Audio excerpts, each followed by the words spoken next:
I want to introduce you to Annie Fox. Annie is the regional lead organizer for LA Voice. How many of you heard of LA Voice? Great, that's encouraging, that's great. So it's a PICO affiliate. I feature them in my book and I love what they do. So there's over 60 organizations that are part of the PICO affiliate in LA County. She was formerly the lead organizer in Sacramento area in Congregations Together.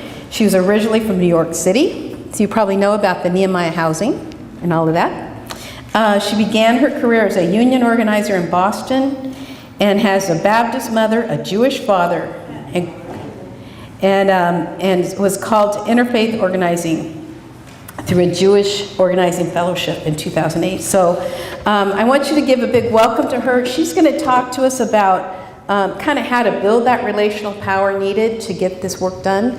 And then we're going to close out with some strategic next steps. So thank you so much. Did I miss anyone in our last exercise? I think we covered all the tables. Okay, great. Thanks for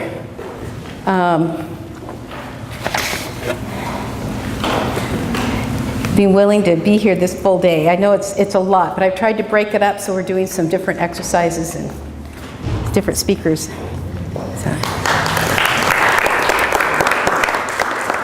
Thanks, y'all. Well, I'm a little surprised and overwhelmed because I was planning on spending some time explaining what LA Voice is.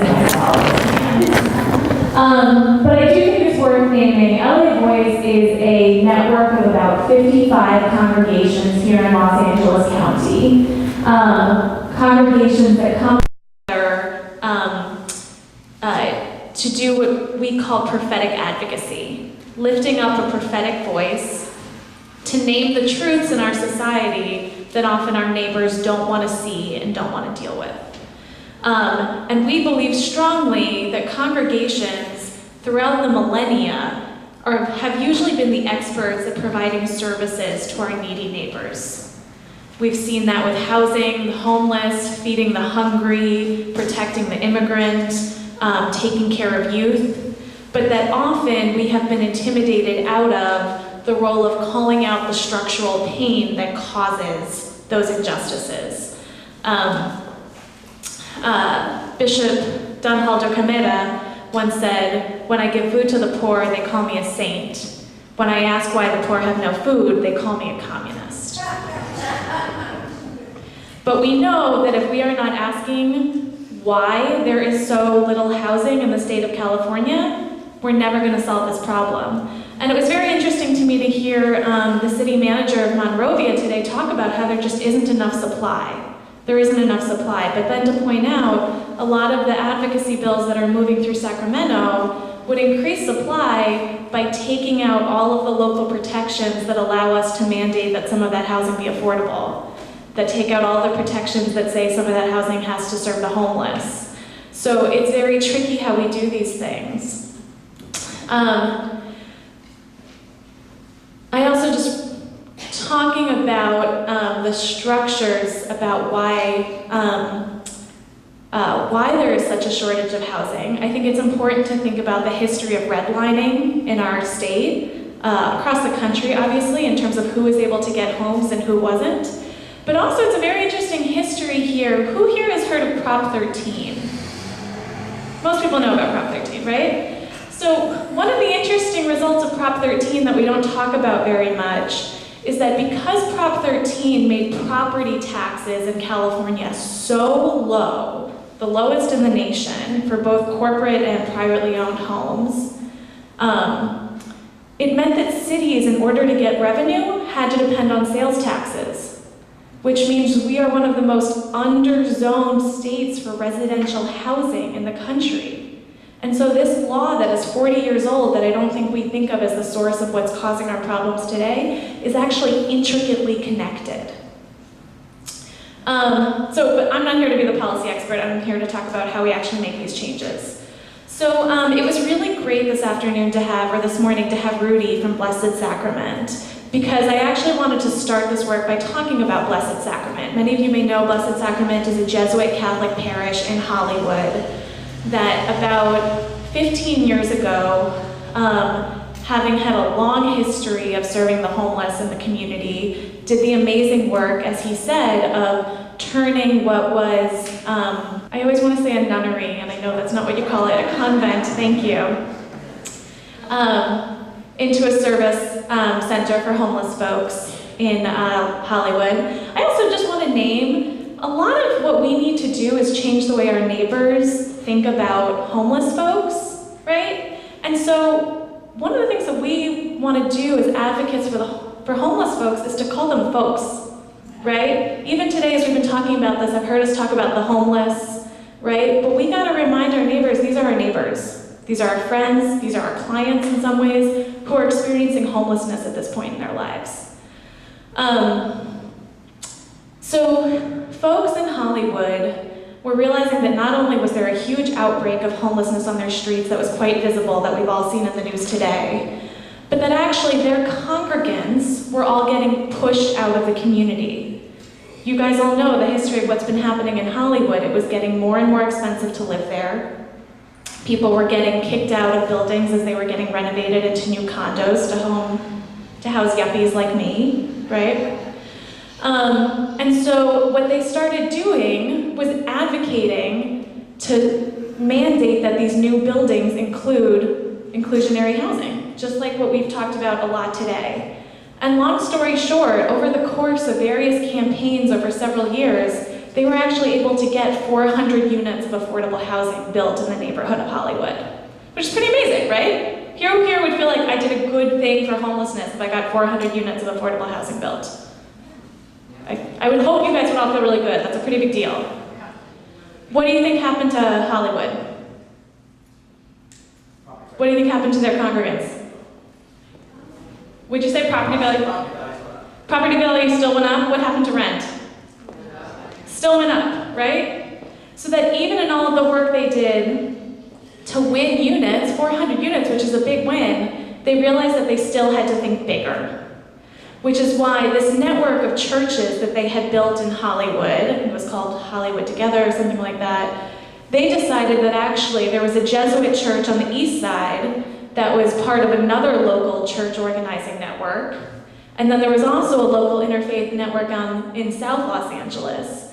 And they came together to build what is now called LA Voice. And through doing that, they were then able to be able to work together to pass cross-city policies, to do things like inclusionary zoning, which Jill was talking about, requiring affordable units. Except that then they realized that got impacted by state decisions. The Palmer Act, which restricts our ability to pass new inclusionary zoning. Until guess what? LA Voice, as part of the PICO California State Network, was able to advocate to get the Palmer decision repealed last year. Was able to speak to 40,000 voters. 40,000 voters, these are congregations, 55 congregations that together were able to speak to 40,000 voters to get Measure H passed. And it was interesting actually when I heard the city manager from Monrovia speak this morning about his frustration that cities aren't going to see any of that H money, right? And I heard a lot of groans across the room like, ugh, we're not going to see any of that money. And I totally understand his frustration for a city that is committed to solving the homelessness crisis. But I also have to say, as someone who has supported faith communities as they work with their local cities, if I was the county who was responsible for serving homeless folks at the end of the day, as the county that's actually going to be at the end of the day responsible for hospitals and mental health services, when I think about how many cities in this county have tried to just fight with their local faith communities that wanted to serve the homeless, that have tried to just get their police departments to move the homeless folks over there, right? We all hear about these stories in Santa Ana, Orange County, but still it's happened here in LA. I don't know that I would have trusted cities with the money either. Right, so I just want us to remember that even as we're hearing frustration in our local cities that the money isn't coming to our city, what that means is it's not going to the city government. Our ability to get these resources into the communities, to be able to go to our local service coordinators like Union Station, et cetera, and say, we need to get these money here, we need to get development here, we need to do that, is still possible. And is still actually a key resource and responsibility, I would say, for us as faith leaders in the community. Because the thing that is amazing is now we have Pass Measure H, which is going to go to services. There's HHH to build city housing in the city of Los Angeles. And what a lot of people don't know is that there's also this will soon be $100 million county affordable housing trust fund. There's hundreds of millions of dollars that just came down from the state last year for affordable housing. There will be a bond on the state ballot this fall to hopefully build more money for affordable housing. And what do you think the biggest challenge is to getting that housing built?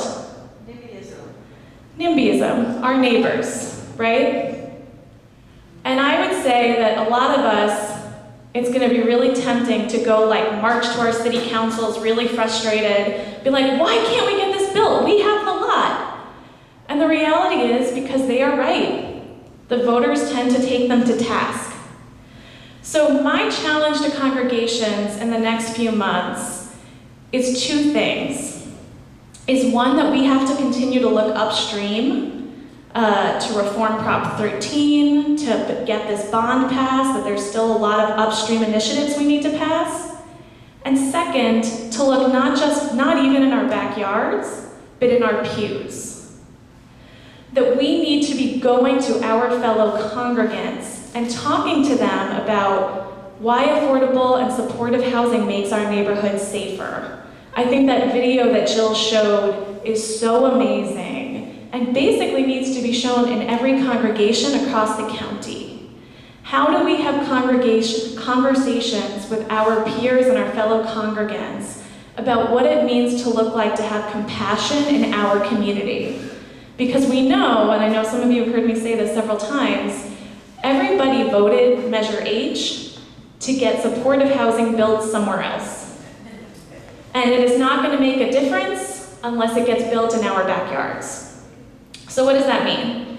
That, for many of us, means bringing in experts to speak after services, means doing, a coffee talk, or on Friday night inviting people to come. What happens when we do that, we know, is the people who already support us are the people who tend to come. So what we're inviting folks into is, in spending the next few months, to go meet with your clergy person and ask them, how much time have you had to spend in the past couple of years serving congregants who were on the edge of a housing crisis? How much of our church, most churches have some kind of discretionary fund to serve congregants, how much of that has gone to rental assistance or to help get someone housed? How much time have you had to work with our homelessness ministry? And in all that time and in all those resources that the church has had to do, would you be able to go spend a few hours preparing for a Sabbath focused on compassion in our community?